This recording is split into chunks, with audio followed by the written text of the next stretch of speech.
Capítulo 1. Meu primeiro encontro com Andrew Carnegie. Por mais de um quarto de século, meu principal objetivo foi o de separar e organizar, em uma filosofia de realizações, as principais causas, tanto do fracasso como do sucesso, com o objetivo de ser útil a todos os outros que não têm nem a inclinação nem a oportunidade de se engajar nesse tipo de pesquisa. Meu trabalho começou em 1908, como resultado de uma entrevista que fiz com Andrew Carnegie. Eu, francamente, contei ao Sr. Carnegie que eu tinha concebido a ideia de entrar para a faculdade de Direito e que eu havia pensado em pagá-la entrevistando homens e mulheres bem-sucedidos, descobrindo como eles conseguiam sucesso e descrevendo as minhas descobertas para revistas. No final da minha visita, o Sr. Carnegie me perguntou se eu tinha ou não coragem para realizar algo que ele estava para me oferecer. Respondi que coragem era tudo o que eu tinha e que estava preparado para dar o meu melhor, independentemente da proposta que ele tinha a me oferecer. Então ele disse: "A sua ideia de escrever histórias sobre homens e mulheres bem-sucedidos é memorável enquanto ideia. E eu não tenho nenhuma intenção de tentar desencorajá-lo de cumprir o seu objetivo. Mas eu preciso lhe dizer que se você realmente quer fazer um serviço que seja útil, não somente para as pessoas de hoje, mas também que dure para toda a posteridade, ocupe o seu tempo organizando, baseado nessas histórias, as causas do fracasso e do sucesso dessas pessoas. Há milhões de pessoas no mundo que não têm a menor concepção das causas do sucesso e do fracasso. As escolas e faculdades ensinam praticamente tudo, exceto os princípios de realização pessoal. Eles exigem que jovens, homens e mulheres passem de 4 a 8 anos adquirindo conhecimentos abstratos, mas não os ensinam o que fazer com esse conhecimento depois de tê-lo. O mundo está precisando de uma filosofia de realização prática e inteligível, organizada a partir de conhecimento resultante da experiência de homens e mulheres, da grande universidade da vida. Em todo o campo da filosofia, eu não encontro nada que se assemelhe ao tipo de filosofia que tenho em mente. Nós temos muito poucos filósofos que são capazes de ensinar a homens e mulheres a arte de viver. Parece, para mim, que há uma oportunidade que deveria desafiar um jovem ambicioso do seu tipo. Mas ambição pura não basta para essa tarefa que eu sugeri. Aquele que ousar seguir minha sugestão deverá ter coragem e tenacidade. O trabalho demandará pelo menos 20 anos de esforço contínuo, durante o qual aquele que topar terá que ganhar a vida com outra fonte de renda, porque esse tipo de pesquisa nunca é lucrativo no seu início. E, geralmente, os poucos que se aventuram a contribuir para a civilização através de trabalhos dessa natureza tiveram que superar 100 anos ou mais após seus próprios funerais para receber conhecimento pelo seu feito. Se você prosseguir com esse trabalho, deve entrevistar não somente os poucos que foram extraordinariamente bem-sucedidos, mas também os muitos que fracassaram. Você deve cuidadosamente analisar milhares de pessoas que foram classificadas de fracassadas.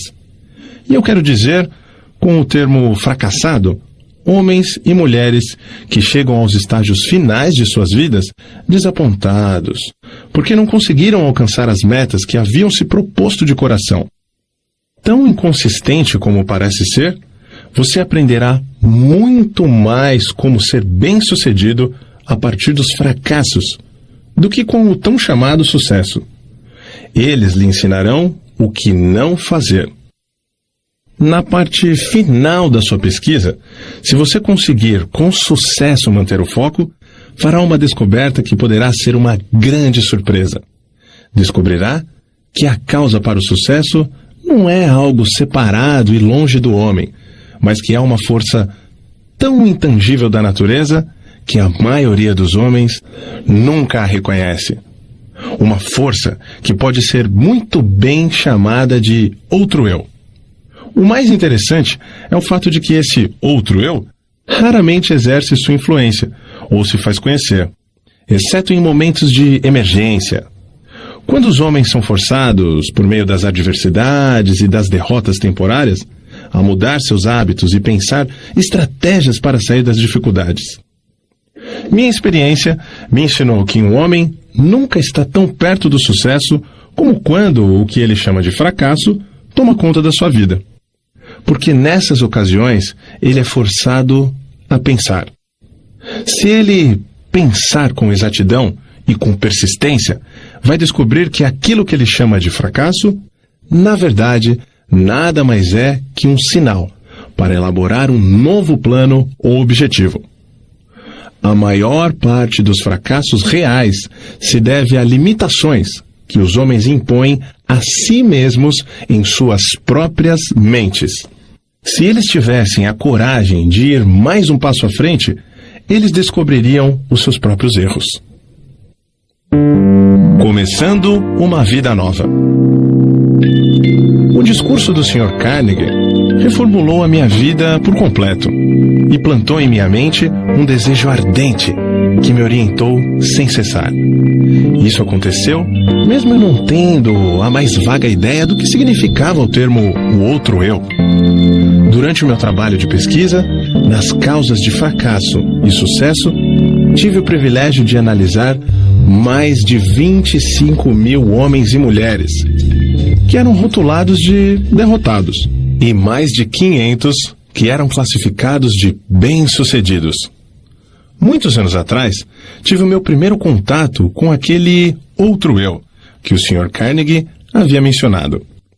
A descoberta veio, como ele disse que viria, como resultado de 2 pontos cruciais da minha vida, mas que foram, na verdade, emergências e que me forçaram a pensar um jeito de vencer as minhas dificuldades de tal maneira que eu nunca havia experimentado. Gostaria que fosse possível descrever essa descoberta sem o uso do pronome pessoal eu, mas isso é impossível, visto que ela ocorreu através das experiências pessoais que não podem ser separadas. Para dar uma visão completa da descoberta, terei que voltar ao primeiro desses 2 pontos marcantes da minha vida e mostrar, passo a passo, essa descoberta. Para realizar a pesquisa, com a compilação de dados, foram necessários anos de trabalho. Eu tinha chegado à falsa conclusão de que minha tarefa de organizar uma filosofia completa de sucesso pessoal havia terminado. Longe de estar completo, meu trabalho havia apenas começado. Eu havia erigido o esqueleto de uma filosofia, organizando os 17 princípios do sucesso e as 30 maiores causas do fracasso.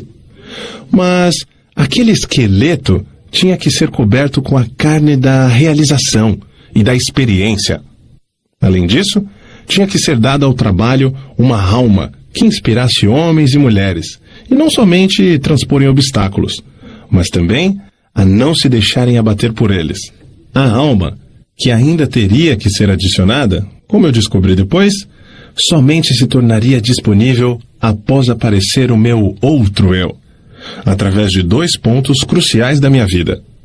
Resolvendo focar a minha atenção e quaisquer talentos que eu porventura tivesse em retornos monetários, através de canais de negócios, decidi dedicar-me à profissão de publicitário.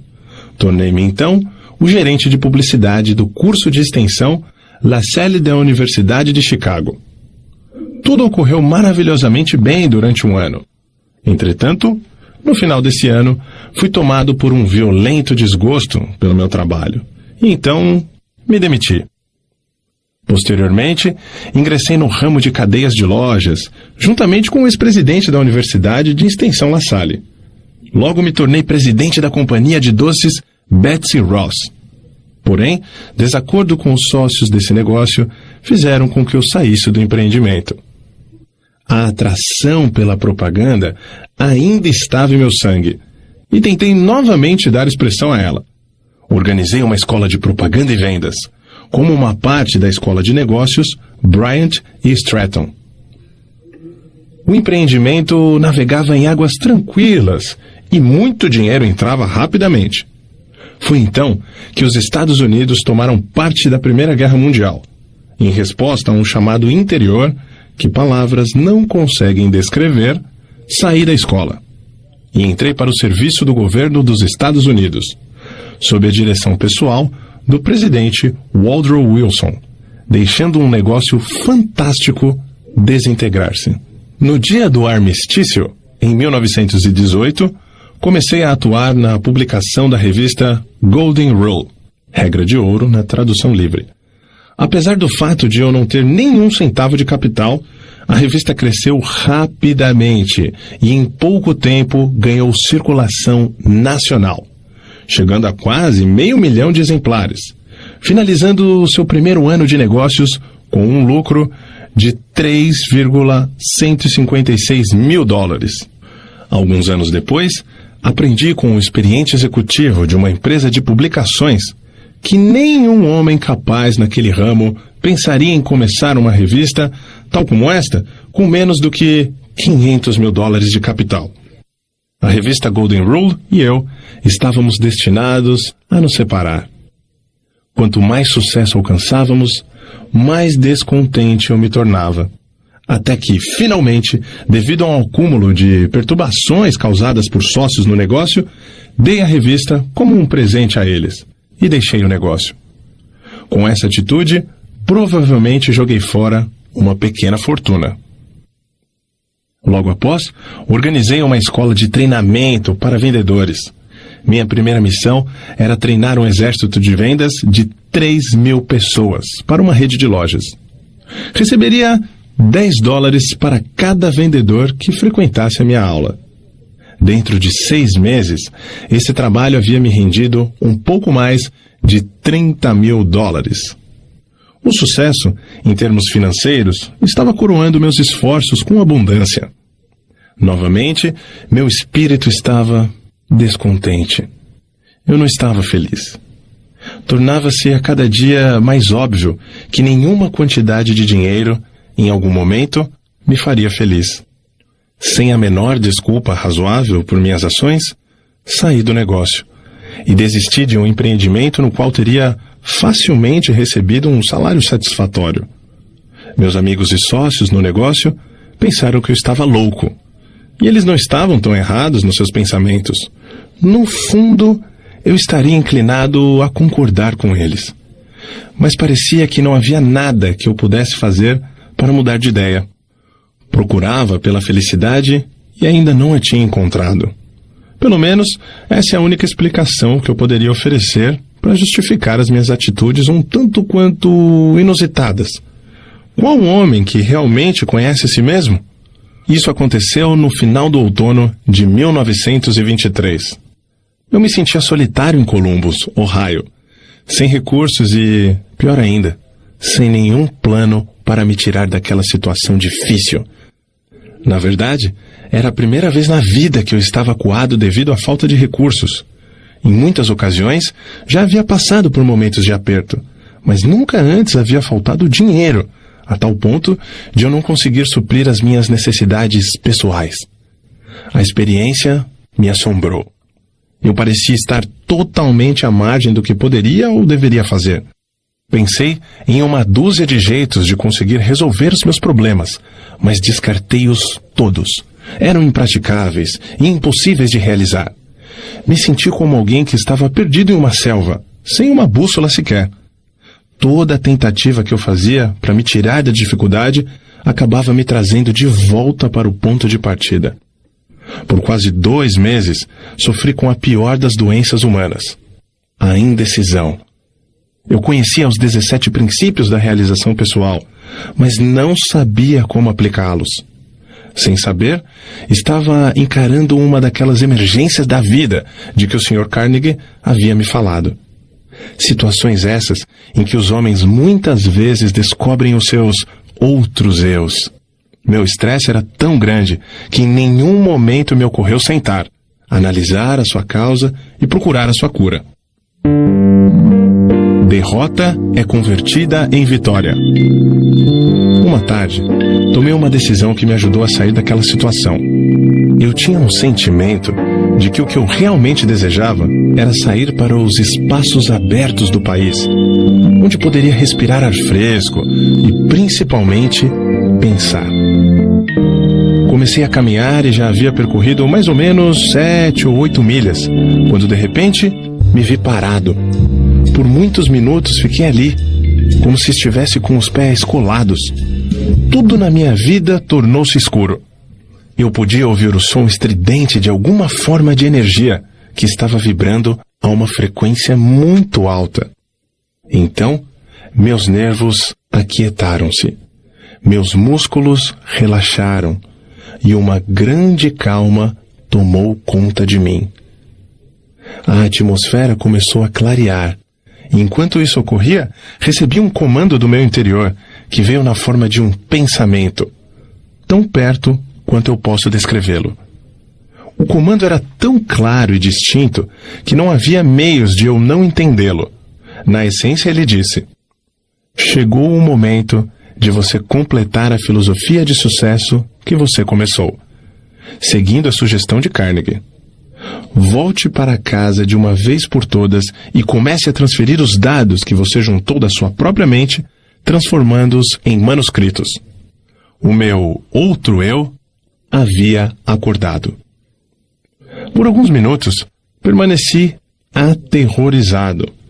Essa experiência não era parecida com nada que eu houvesse experimentado antes. Eu virei e caminhei rapidamente até chegar em casa. Quando me aproximei de casa, vi meus 3 filhos olhando pela janela para as crianças do vizinho, que estavam decorando uma árvore de Natal. Então, me lembrei que era a véspera de Natal. Para completar, me dei conta, com um sentimento de pura tristeza, tal qual eu jamais havia experimentado, de que não haveria árvore de Natal na nossa casa. O olhar de desapontamento no rosto das crianças me fez lembrar desse fato com muita dor. Entrei em casa, sentei em frente à minha máquina de escrever e comecei de uma vez por todas a transcrever todas as descobertas que eu havia feito, relacionadas às causas do sucesso e fracasso. No instante em que coloquei a primeira folha de papel na máquina, fui interrompido pelo mesmo sentimento estranho que havia me ocorrido algumas horas antes. E este pensamento passou de forma muito clara na minha mente.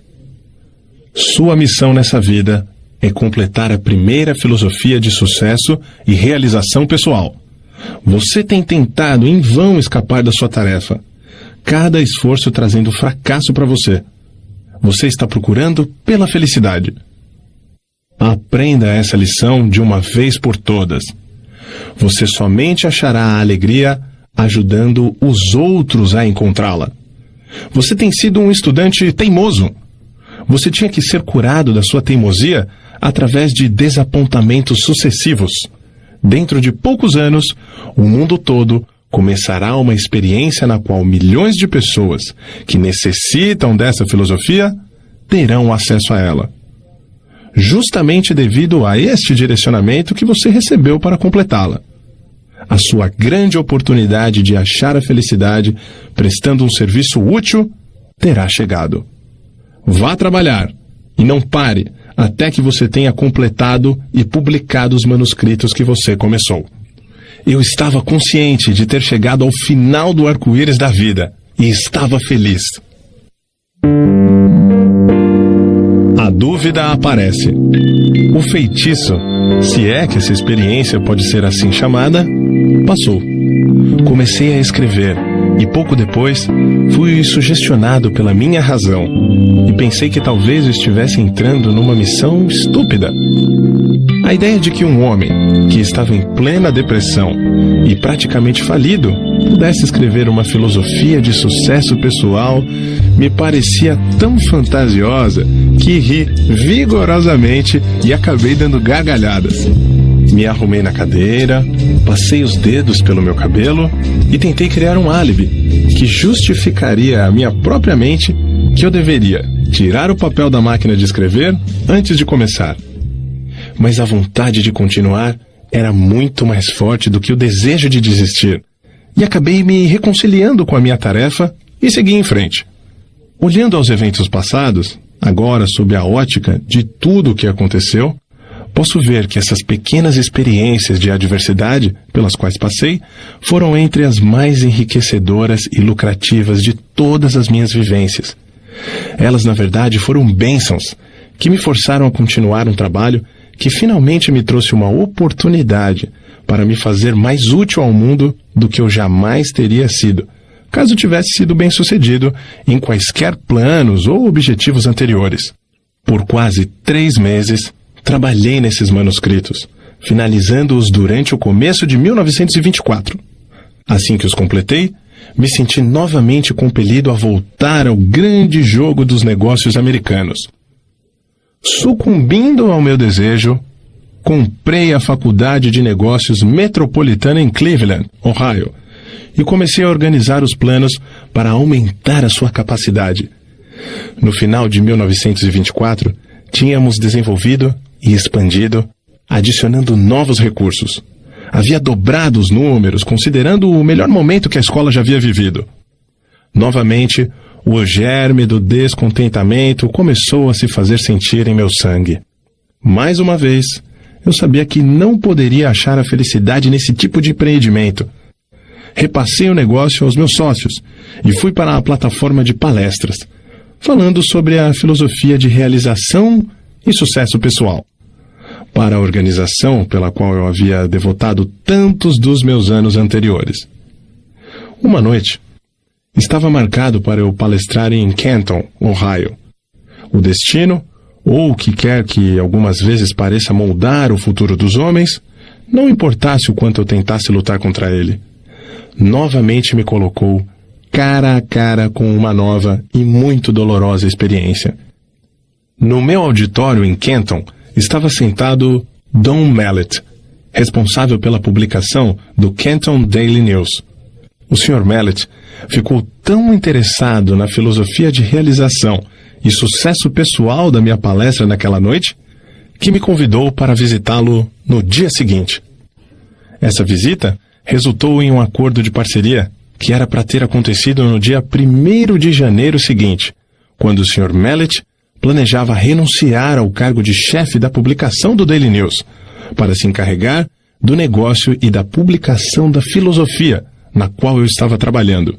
Contudo, em julho de 1926, o Sr. Mallet foi morto por Pat McDermott, uma figura carimbada do submundo, e um policial de Canton, sendo ambos posteriormente sentenciados à prisão perpétua. Ele foi morto porque estava expondo em seu jornal uma ligação entre os bandidos e alguns membros da polícia de Canton. O crime foi um dos mais chocantes que a era da proibição já produziu. O acaso salva minha vida. Na manhã seguinte à morte do Sr. Mallet, fui chamado no telefone por uma pessoa desconhecida, que me alertou de que eu teria 1 hora para sair de Canton e de que eu poderia ir voluntariamente dentro de 1 hora. Mas se eu esperasse mais tempo, eu provavelmente iria dentro de um caixão. Minha associação com o Sr. Mallet havia aparentemente sido mal interpretada. Seus assassinos, de certo, acreditavam que eu estava conectado de forma direta à exposição que ele havia fazendo em seus jornais. Não esperei acabar o meu limite de 1 hora, mas imediatamente entrei no meu carro e dirigi para a casa de parentes nas montanhas, a oeste de Virgínia, onde fiquei até que os assassinos tivessem sido colocados na prisão. Essa experiência veio bem dentro da categoria descrita pelo Sr. Carnegie como uma emergência que força homens a pensarem. Pela primeira vez na minha vida, conheci a dor do medo constante. A minha experiência de alguns anos anteriores em Columbus havia preenchido a minha mente com uma dúvida e indecisão temporária, mas esta preencheu a minha mente com um medo que parecia impossível de remover. Durante o tempo em que eu estava escondido, raramente deixava a casa à noite, e quando saía, mantinha minha mão em uma pistola automática, levada no bolso do casaco, mantida destravada para a ação imediata. Se um automóvel estranho parasse em frente à casa onde eu estava escondido, eu ia imediatamente para o porão e, com cuidado, escrutinava os seus ocupantes através das janelas. Depois de alguns meses convivendo com esse tipo de experiência, meus nervos começaram a sentir. A coragem sumiu por completo, assim como a ambição que eu tinha em meu coração durante os longos anos de trabalho, em busca das causas do fracasso e do sucesso, também partiu. Vagarosamente, passo a passo, me senti caindo num estado de total letargia, da qual eu temia que jamais conseguisse emergir. O sentimento deve ter sido o mesmo que aqueles que pisam na areia movediça sentem, quando se dão conta de que cada esforço que fazem para tirá-los da areia apenas leva mais para o fundo. O medo é uma areia movediça que se retroalimenta. Se a semente da insanidade estivesse presente na minha constituição física, certamente ela teria germinado durante esses meses, substituindo como um morto-vivo. Indecisão completa, sonhos irresolutos, dúvidas e medo eram tudo que a minha mente experimentava dia e noite. A emergência que eu encarei fora desastrosa por 2 motivos. Primeiro, a verdadeira natureza dessa emergência me manteve num estado de constante indecisão e medo. Segundo, esse enclausuramento forçado me deixou em um estado de tensão constante. Eu tendia a me preocupar com o peso do tempo que passava. A minha faculdade da razão tinha sido quase paralisada. Me dei conta de que precisava trabalhar a minha mente para sair desse estado mental. Mas como?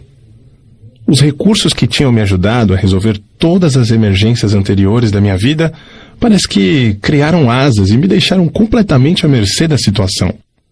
Além de todas as dificuldades que eu estava enfrentando até esse momento, outra situação que parecia mais dolorosa que todas as outras combinadas surgiu. Era a tomada de consciência de que eu havia gasto a maior parte dos meus últimos anos em busca do arco-íris, procurando aqui e lá pelas causas do sucesso, e me achando agora, neste exato momento, mais fraco e incapacitado do que qualquer uma das 25.000 pessoas, as quais eu havia julgado como sendo fracassados. Esse pensamento era quase enlouquecedor. Além disso, era também extremamente humilhante, porque eu estava palestrando por todo o país em escolas e faculdades e para organizações do comércio, tentando contar às outras pessoas como aplicar os 17 princípios do sucesso, enquanto aqui estava eu, incapaz de aplicá-los para mim mesmo. Estava certo de que nunca mais poderia encarar o mundo com um sentimento de confiança. Toda vez que eu me olhava no espelho, notava uma expressão de desgosto próprio na minha face, e, frequentemente, disse coisas a um homem no espelho que não devem ser escritas. Eu havia começado a tomar o lugar na categoria dos charlatões, que oferecem a outros um remédio para a cura que eles não conseguem aplicar com sucesso a si mesmos. Os criminosos que assassinaram o Sr. Mallet foram julgados e mandados para a prisão perpétua. Por isso, seria perfeitamente seguro, considerando onde eles estavam, sair do meu esconderijo e novamente tocar o meu trabalho.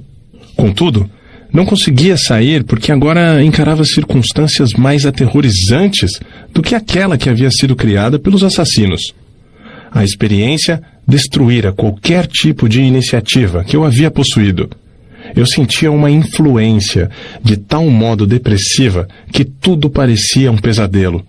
Estava vivo e poderia me mover, mas não conseguia pensar em um único movimento por meio do qual eu pudesse continuar a procurar pela meta que eu tinha estipulado para mim mesmo, baseado na sugestão do Sr. Carnegie. Estava rapidamente me tornando indiferente, não apenas a mim mesmo, mas pior ainda, começava a me tornar mal-humorado e irritado com aqueles que haviam me oferecido abrigo durante a minha emergência. Encarei a maior emergência da minha vida. A menos que tenha passado por uma experiência similar, você não consegue imaginar como me senti. Tais experiências não conseguem ser descritas. Para serem entendidas, devem ser sentidas. O momento mais dramático da minha vida. A virada veio de repente. No outono de 1927, mais de um ano após o incidente de Kenton, deixei a casa em uma noite e caminhei para o prédio da escola pública, que se situava no topo de uma montanha da cidade. Eu havia chegado a uma decisão de lutar contra tudo aquilo antes que a noite acabasse. Comecei a caminhar em volta do edifício, tentando forçar meu cérebro confuso a pensar com clareza. Devo ter dado centenas de voltas ao redor do prédio antes que qualquer coisa que se assemelhasse a um pensamento organizado pudesse cruzar a minha mente. Enquanto caminhava, repetia constantemente para mim mesmo: existe uma saída e vou achá-la antes de voltar para casa. Devo ter repetido essa frase 1000 vezes. Além disso, estava decidido a fazer exatamente o que eu estava dizendo a mim mesmo. Estava totalmente desgostoso comigo mesmo, mas ensaiei uma esperança de salvação. Então, como um raio que cai de um céu claro, uma ideia explodiu em minha mente, com tal força que o impulso fez com que meu sangue subisse e descesse das minhas veias de forma abrupta. Esse é o seu período de teste. Você foi reduzido à pobreza e humilhado, para que pudesse ser forçado a descobrir o seu outro eu. Pela primeira vez em anos, recordei o que o Sr. Carnegie dissera sobre esse outro eu. Nesse momento, lembrei-me que ele havia dito que eu descobriria esse outro eu no final do meu trabalho de pesquisa, pelas causas de fracasso e sucesso. E ainda recordei que ele disse que a descoberta normalmente viria como resultado de uma emergência, quando homens são forçados a mudar os seus hábitos e pensar formas de sair da dificuldade. Continuei caminhando ao redor da escola, só que agora eu estava flutuando, inconscientemente. Parecia saber que estava para ser liberado da prisão que havia feito a mim mesmo. A partir desse momento, me dei conta de que essa grande emergência havia me trazido uma oportunidade, não somente para descobrir o meu outro eu, mas também para testar a eficácia da filosofia de sucesso, que eu vinha ensinando a outros como sendo algo palpável e realizável. Brevemente, eu saberia se ela funcionaria ou não. Tomei a decisão de que se ela não funcionasse, eu queimaria todos os manuscritos e nunca mais me sentiria culpado por tentar provar aos outros que eles eram os mestres de seus destinos, os capitães de suas almas. A lua cheia estava recém cobrindo o topo da montanha. Eu nunca havia visto brilhar tão intensamente antes. Enquanto a estava contemplando, outro pensamento cruzou a minha mente. Você tem mostrado às outras pessoas como dominar o medo e como sobrepujar as dificuldades que surgem nas emergências da vida. De agora em diante, você pode falar com autoridade, porque está a ponto de superar as suas próprias dificuldades, com coragem e objetivo, resoluto e destemido. Com este pensamento, veio uma mudança na química do meu ser, que me elevou a um estado de euforia que eu nunca havia experimentado. Meu cérebro começou a clarear, e o estado de letargia no qual ele se encontrava começou a passar. A minha razão passou a trabalhar novamente. Por um breve momento, estava feliz pelo privilégio de passar por longos meses de tormento, já que a experiência me ofereceu a oportunidade de testar a eficácia dos princípios do sucesso, os quais eu havia pesquisado de forma inexorável. Quando esse pensamento surgiu, parei, uni os pés, saudei, eu não sabia o que ou quem, e fiquei rigidamente em estado de meditação por muitos minutos. Isso parecia, de início, uma atitude boba, mas enquanto eu estava lá, de pé, naquele estado, outro pensamento cruzou a minha mente, em forma de uma ordem, que era tão breve e instantânea quanto uma ordem dada por um comandante militar a um subordinado. A ordem dizia: amanhã, entre no seu carro e dirija até a Filadélfia. Lá, você receberá ajuda para publicar a sua filosofia do sucesso. Não havia nenhuma forma de explicação e qualquer tipo de modificação da ordem.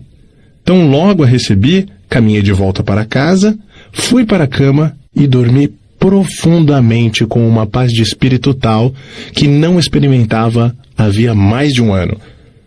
Quando acordei na manhã seguinte, me levantei da cama e imediatamente comecei a fazer as malas para a viagem a Filadélfia. Minha razão me dizia que eu estava embarcando numa missão sem sentido, que eu poderia conhecer a Filadélfia, que pudesse me ajudar financeiramente a publicar 8 volumes de livros a um custo de $25 mil. Eu me questionei. Instantaneamente, ouvi em minha mente a resposta para essa questão de forma tão clara como se as palavras tivessem sido ditas em meu ouvido. Você agora está seguindo ordens, em vez de ficar fazendo perguntas. O seu outro eu estará no comando durante toda esta viagem. Havia outra condição que parecia fazer a minha preparação para ir a Filadélfia algo que beirava o absurdo. Eu não tinha dinheiro. Esse pensamento mal me havia ocorrido quando meu outro eu explodiu, dando uma ordem enfática. Peça para o seu cunhado $50 e ele emprestará para você. A ordem parecia definitiva e final. Sem qualquer hesitação, segui as instruções. Quando pedi o dinheiro ao meu cunhado, ele disse: "Claro, certamente eu vou lhe emprestar os 50, mas se você vai para tão longe, seria melhor levar $100. Agradeci a ele e disse que $50 seriam suficiente. Sabia que não bastava, mas essa era a quantia que o meu outro eu havia me ordenado a pedir, e foi exatamente isso que fiz. Eu estava bastante aliviado quando me dei conta de que meu cunhado não ia me perguntar por que eu estava indo para Filadélfia. Se ele soubesse tudo o que havia se passado pela minha mente na noite anterior, talvez pensasse que eu deveria ir para um hospital psiquiátrico, em vez de sair em busca do pote de ouro no final do arco-íris. Meu outro eu assume o comando. Parti com a minha cabeça me dizendo que eu era um idiota, e meu outro eu me ordenando ignorar o desafio e seguir as instruções. Dirigi a noite inteira, chegando a Filadélfia na manhã seguinte. Meu primeiro pensamento foi o de procurar uma pensão, onde eu pudesse alugar um quarto de $1 por dia. Nesse momento, novamente o meu outro eu tomou conta e ordenou que eu me hospedasse no hotel mais luxuoso da cidade. Com um pouco mais de $40 no bolso, que era o que restava do meu capital, parecia mais um suicídio financeiro, quando caminhei até o balcão e pedi por um quarto. Ou, devo dizer, quando comecei a pedir por um quarto, meu recém-descoberto outro eu me ordenou pedir a melhor de todas as suítes. O custo dessa suíte consumiria o meu capital em 2 dias. Obedeci. O carregador de malas pegou a minha bagagem, me entregou o ticket do estacionamento do meu automóvel e me conduziu até o elevador, como se eu fosse o príncipe de Gales. Era a primeira vez, em mais de um ano, que um ser humano havia demonstrado tal deferência para comigo. Meus próprios parentes, esses com quem eu estava morando, longe de me mostrar qualquer tipo de consideração, ainda achavam que eu era um peso para eles. E tenho certeza de que eu era.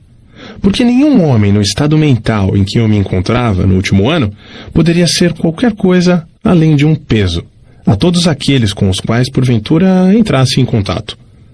Tornava-se evidente que meu outro eu estava determinado a me tirar do complexo de inferioridade que eu havia desenvolvido. Dei ao carregador de malas $1. Comecei a estimar quanto seria a minha conta do hotel até o fim de semana, quando então o meu outro eu ordenou que eu limpasse completamente a minha mente de quaisquer pensamentos de limitação e que conduzisse a minha vida a partir daquele momento, como se tivesse todo o dinheiro que quisesse nos meus bolsos. A experiência pela qual estava passando era tanto nova quanto estranha para mim. Nunca consegui ser mais do que eu acreditava que poderia ser.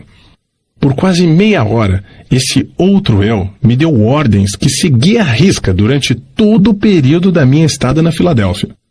As instruções que recebi por meio desses pensamentos se apresentaram à minha mente com tal força que eles eram facilmente distinguíveis de pensamentos normais criados pelo meu eu tradicional. Eu recebo ordens estranhas de uma fonte estranha. Minhas instruções começaram dessa forma. A partir desse momento, você está completamente no comando do seu outro eu. De agora em diante, você deve saber que duas entidades ocupam o seu corpo. Na verdade, duas entidades similares ocupam o corpo de cada ser vivente no planeta Terra. Uma dessas entidades é motivada e responde pelo impulso do medo. A outra é motivada e responde ao impulso da fé. Por mais de um ano você foi conduzido como um escravo pela entidade do medo. Há 2 noites, a entidade fé assumiu o controle do seu corpo físico. E a partir daquele momento, você foi motivado por essa entidade, por mera conveniência. Você pode chamar essa entidade fé de seu outro eu. Ela não conhece limitações, não possui medos e não reconhece a palavra impossível. Você foi direcionado a selecionar esse ambiente de luxo em um bom hotel como um meio de desencorajar o retorno da entidade medo.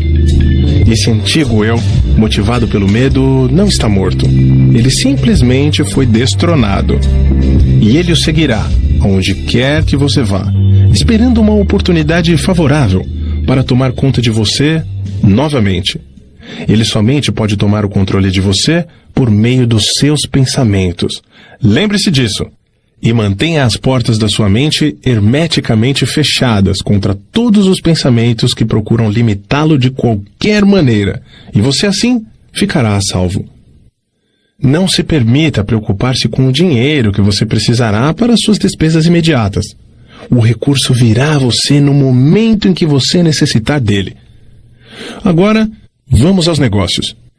Antes de qualquer coisa, você deve saber que a entidade fé, que agora está no comando do seu corpo, não faz nenhum tipo de milagre e também não trabalha em oposição a nenhuma das leis da natureza.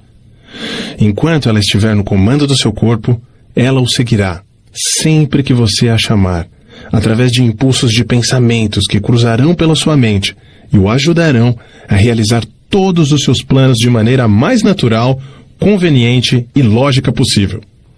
Acima de qualquer coisa, tenha esse fato claramente fixado na sua mente, que o seu outro eu não fará o trabalho por você.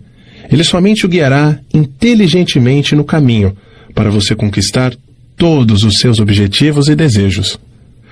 Esse outro eu o ajudará a transformar todos os seus planos em realidade.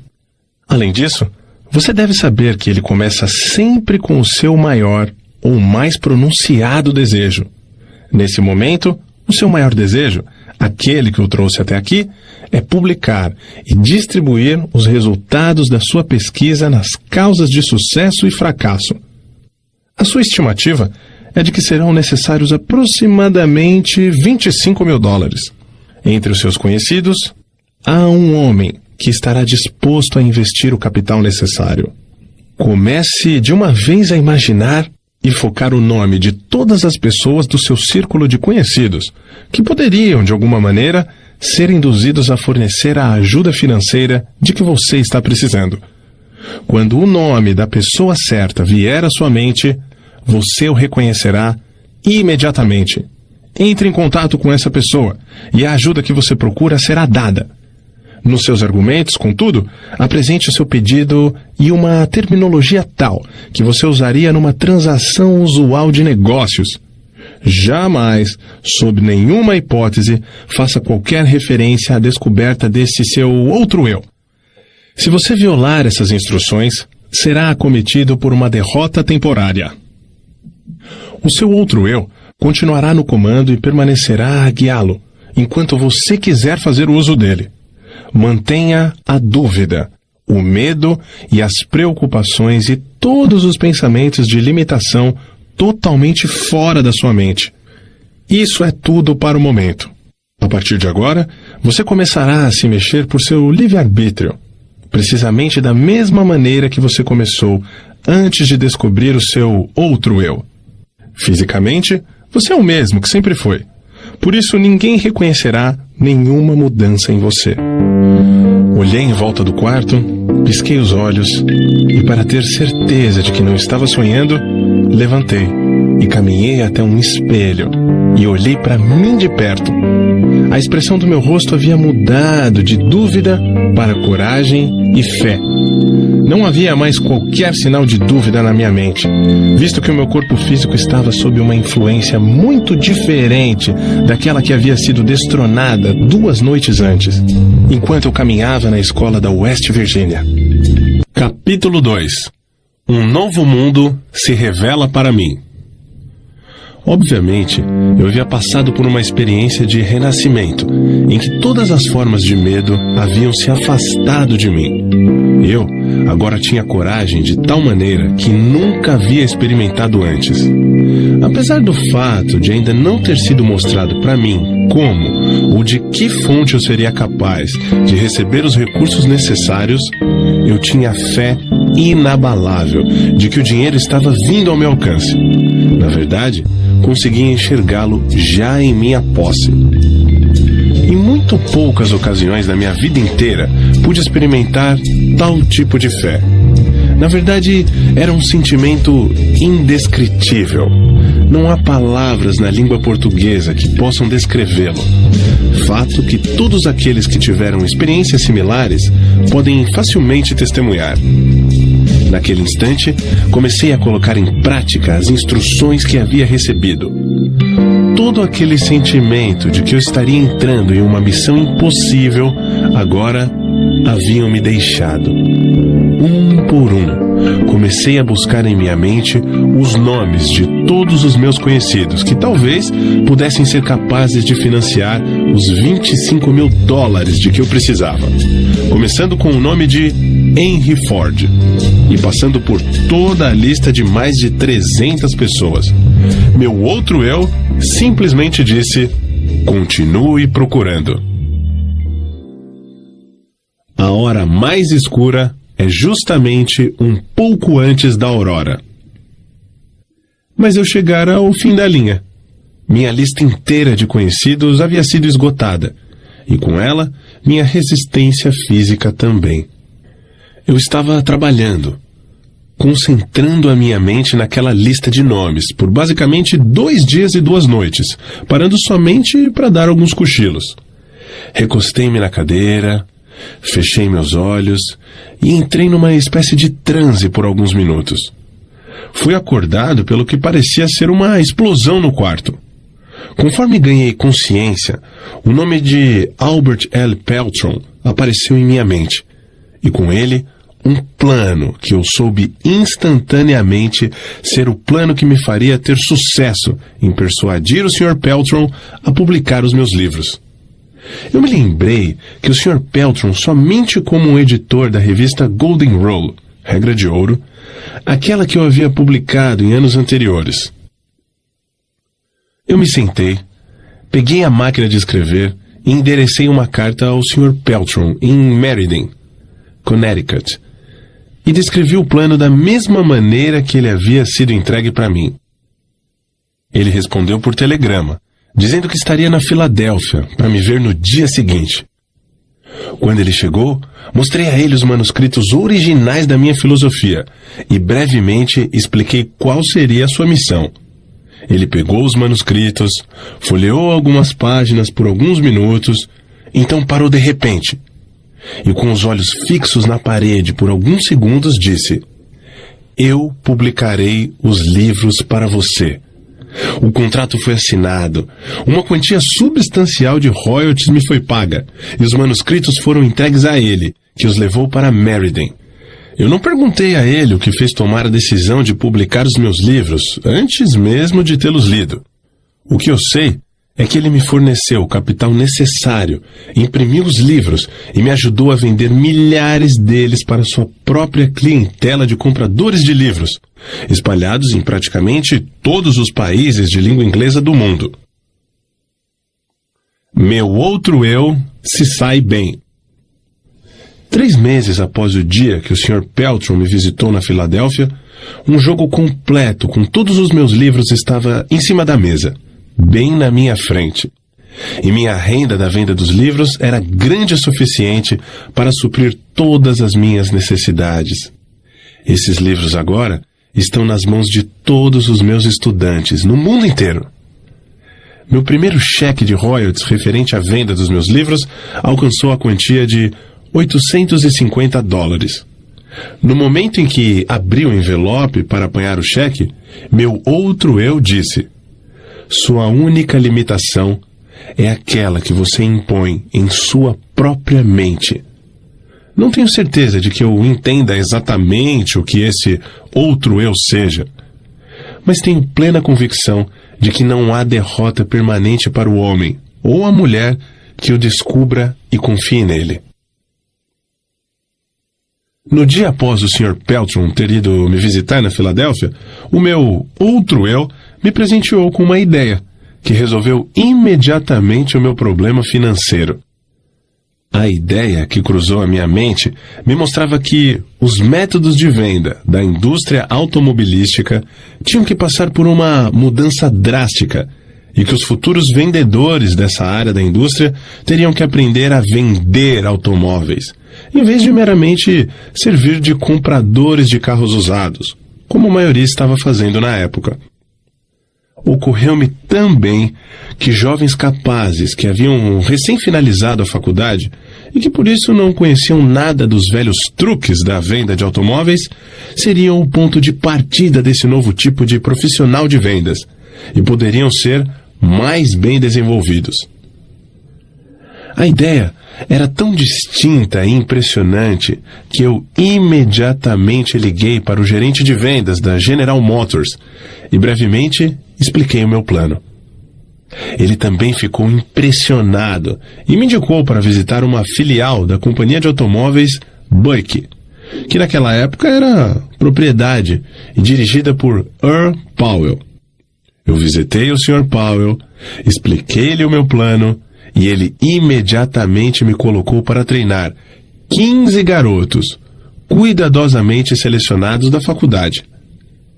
A minha renda deste treinamento foi mais do que suficiente para tomar conta de todas as minhas despesas pelos próximos meses, até que os resultados da venda dos meus livros começassem a entrar, incluindo o custo daquela luxuosa suíte que naquela época me preocupou muito.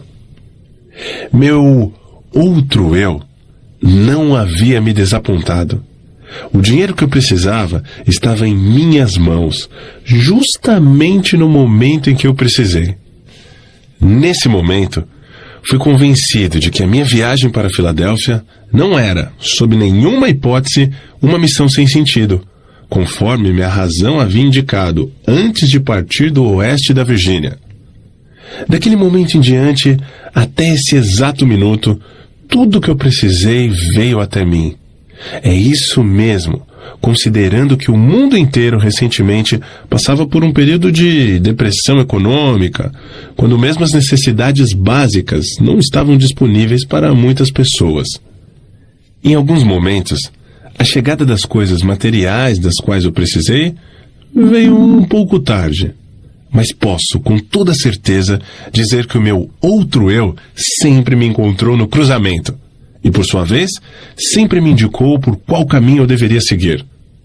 O outro eu não possui precedentes, não reconhece nenhum tipo de limite e sempre acha um modo de satisfazer nossos desejos. Ele pode se deparar com derrotas temporárias, mas nunca com fracasso permanente. Tenho tanta certeza disso que estou afirmando quanto o fato de estar aqui escrevendo essas linhas. Enquanto isso, sinceramente, espero que alguns dos milhões de homens e mulheres que foram atingidos pela depressão econômica ou outros dissabores da vida descubram dentro de si mesmos essa estranha entidade que eu chamei de meu outro eu, e que essa descoberta os guie, como me guiou a um intenso e próximo relacionamento com essa fonte de energia que supera obstáculos e resolve todas as dificuldades, em vez de ser derrotada por elas. há uma grande força a ser descoberta no seu outro eu. Procure com todo o seu ser e você o achará. Fracasso, uma bênção disfarçada. Fiz outra descoberta como resultado dessa apresentação ao meu outro eu. Ou seja, há uma solução para cada problema legítimo, não importa quão difícil o problema pareça ser. Também descobri que para cada experiência de derrota temporária, para cada fracasso e cada forma de adversidade, existe a semente de um benefício equivalente. Entenda o que eu quero dizer. Não afirmei que isso seria uma flor desabrochada do sucesso, mas sim a semente pela qual essa flor germinará e crescerá. Para essa regra, não há exceções. A semente da qual eu falo nem sempre pode ser observada, mas pode ter certeza de que ela está lá, de uma forma ou de outra. Não pretendo entender tudo sobre essa estranha força que me reduziu à pobreza e a uma situação de necessidade e medo. E então fez nascer uma fé dentro de mim, através da qual tive o privilégio de ajudar a dezenas de milhares de pessoas que se achavam descendo a ladeira. Mas sei que tal força entrou em minha vida como uma missão, para que eu pudesse colocar outros em contato com ela. Durante um quarto de século em que me dediquei à pesquisa das causas de sucesso e fracasso, descobri muitos princípios de verdade, que têm sido úteis para mim e para outros. Mas nada que observei me impressionou tanto quanto a descoberta de que cada grande líder do passado foi tomado por dificuldades e encontrou derrotas temporárias antes de alcançar os seus objetivos. De Cristo até Edison. Os homens que mais realizaram foram os que mais se depararam com formas duradouras de fracasso temporário. Isso pareceria justificar a conclusão de que a inteligência infinita tem um plano, ou uma lei, pela qual ela faz com que os homens se deparem com muitos obstáculos, antes de dar-lhes o privilégio da liderança, ou a oportunidade de realizar um serviço útil, de uma forma notável. Eu não desejaria sujeitar-me novamente às experiências pelas quais passei naquela noite fatídica de véspera de Natal em 1923. E também naquela noite, quando caminhei em volta da escola na West Virginia e lutei aquela terrível batalha contra o medo. Mas toda a riqueza do mundo não seria capaz de me fazer abandonar o conhecimento que ganhei dessa experiência. A fé tem um novo significado para mim. Repito que não sei exatamente o que é esse outro eu, mas sei o suficiente para me apoiar nele e com um espírito de absoluta fé em tempos de necessidade, quando a razão da minha mente parece inadequada para suprir as minhas necessidades. A depressão econômica, que começou em 1929, trouxe miséria para milhões de pessoas, mas não devemos esquecer que a experiência trouxe também muitas bênçãos. A começar pelo conhecimento de que há algo infinitamente pior do que ser forçado a trabalhar, que é ser forçado a não trabalhar. De certa forma, essa depressão foi mais uma bênção do que uma maldição. Se analisada à luz das mudanças que trouxe para as mentes de todos que foram afetados por ela. O mesmo é verdadeiro para cada experiência que altera os hábitos dos homens e os força a olhar para o seu interior, para a solução dos seus problemas. O tempo que passei em reclusão na West Virginia foi, sem sombra de dúvidas, a mais severa das punições da minha vida. Mas a experiência trouxe bênçãos, na forma de conhecimentos de que eu precisava, e que, de certa forma, mais do que compensaram o sofrimento. Esses dois resultados, o sofrimento e o conhecimento ganho dele, foram inevitáveis. A lei da compensação, a qual Ralph Waldo Emerson tão claramente definiu, fez esse resultado um tanto quanto natural e necessário. O que o futuro pode guardar para mim, na forma de desapontamentos, através de derrotas temporárias, com certeza não tenho meios de saber. Mas sei, contudo, que nenhuma experiência do futuro pode possivelmente me atingir tão profundamente quanto aquelas do passado, porque agora tenho acesso ao meu outro eu. Desde que esse outro eu tomou conta de mim, venho tendo acesso a um tipo de conhecimento que, por certo, não teria descoberto, enquanto a minha antiga entidade, chamada medo, estava no controle. Aprendi que todos aqueles que se deparam com dificuldades que parecem insolúveis podem resolvê-las, e ainda melhor, lidar com elas. Se estiverem dispostos a esquecer suas próprias dificuldades e partir para ajudar outras pessoas que, porventura, estejam passando por dificuldades maiores. O valor de dar antes de tentar conseguir. Tenho plena certeza de que nenhum esforço que nós possamos fazer em prol daqueles que estão em momentos de dificuldade ocorre sem algum tipo de recompensa adequada. Nem sempre a recompensa vem daquelas próprias pessoas para quais prestamos serviços, mas a mesma virá de uma fonte ou de outra. Desconfio seriamente de que nenhum homem pode utilizar-se dos benefícios deste outro eu enquanto estiver impregnado pela ganância e pela avareza, pela inveja e pelo medo. Mas se eu estiver errado nessa conclusão, ainda tenho a honra de ser aquele que achou paz de espírito e alegria através de um ponto de vista que não estava correto. Eu preferiria, assim, estar errado e feliz a estar certo e infeliz. Mas esse ponto de vista não está errado. Enquanto eu estiver de bem com o meu outro eu, serei capaz de adquirir qualquer coisa material de que precise. Além disso, serei capaz de conquistar felicidade e paz de espírito. O que mais poderia alguém querer? O único motivo que me inspirou a escrever esse livro foi um desejo profundo e sincero de ser útil aos outros, compartilhando com eles tanto quanto eles estejam preparados para aceitar a fortuna que se tornou minha no momento em que descobri meu outro eu. Essa riqueza, felizmente, não pode ser medida em termos materiais ou financeiros, porque ela representa muito mais do que isso. Riquezas materiais e financeiras, quando reduzidas aos seus valores líquidos, são mensuráveis em termos de saldos bancários. Saldos bancários não são mais fortes do que bancos. Essa outra forma de riqueza da qual falo é mensurável, não somente em termos de paz de espírito e contentamento, mas da mesma forma como é manifestada naqueles que são adeptos da oração.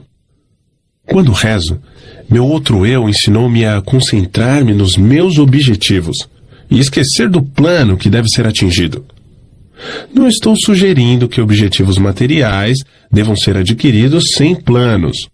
O que eu estou dizendo é que o poder que transforma os pensamentos e desejos em realidade tem a sua fonte na infinita inteligência, que, por sua vez, conhece mais sobre os planos do que quem está fazendo a oração. Colocando o caso de outra forma, não seria mais inteligente quando, em oração, confiar na mente universal para nos entregar o plano que melhor se adapte à realização do objetivo da nossa oração? Minha experiência com oração me ensinou que tudo aquilo que resulta de uma oração é um plano.